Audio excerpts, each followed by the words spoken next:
Corona की दूसरी लहर उतरते ही बीजेपी ने यूपी में चुनावी तैयारियां तेज कर दी हैं।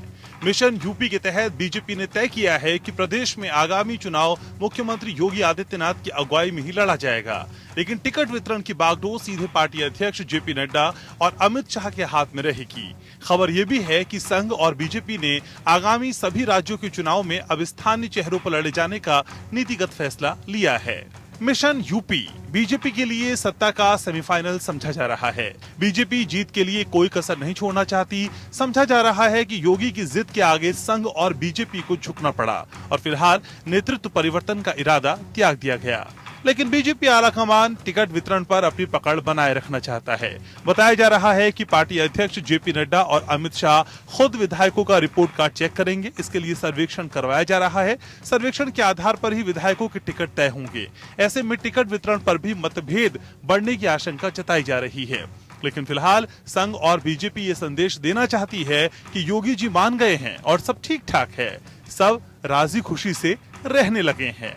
लेकिन जानकारों का मानना है कि यूपी में सब कुछ ठीक ठाक नहीं है। मोदी जी के चेहरे पर चुनाव न लड़ने का फैसला भी यूं ही नहीं है।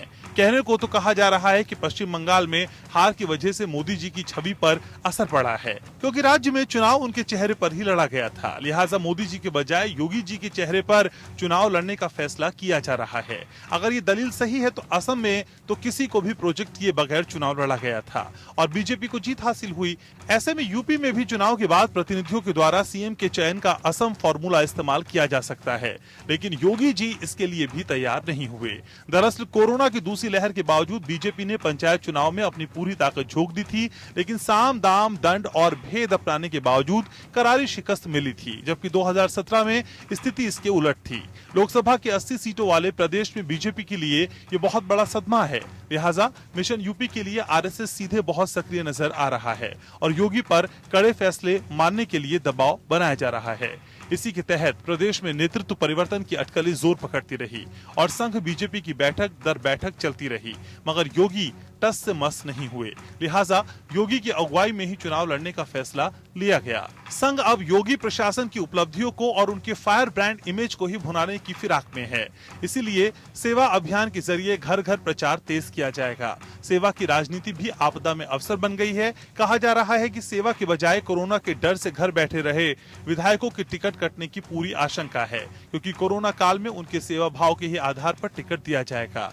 इसमें कोई शक भी नहीं है कि दूसरी लहर में जब अस्पताल, दवाई, ऑक्सीजन और शमशान में अंतिम संस्कार के लिए लोग जद्दोजहद कर रहे थे और तो और अपनों के शव गंगा के तीर छोड़कर आने को मजबूर थे, तब दूर दूर तक कोई कंधा देने के लिए या आंसू पोंछने के लिए राजनेता नजर नहीं आ रहा था और जनता का यही गुस्सा पंचायत चुनाव में भी झलक रहा था। ऐसे में मोदी जी के लिए योगी जी का रूठना आपदा में अवसर बन गया है, क्योंकि नरेंद्र मोदी के नाम पर चुनाव नहीं लड़ने से योगी पर ठीकरा फोड़ना आसान रहेगा और योगी की दिल्ली दरबार पर सन्यासी के बैठने की महत्वाकांक्षा हमेशा के लिए खत्म हो जाएगी। साथ ही मोदी शाह को योगी के बढ़ते कद की चुनौती का भी हमेशा हमेशा के लिए अंत हो जाएगा।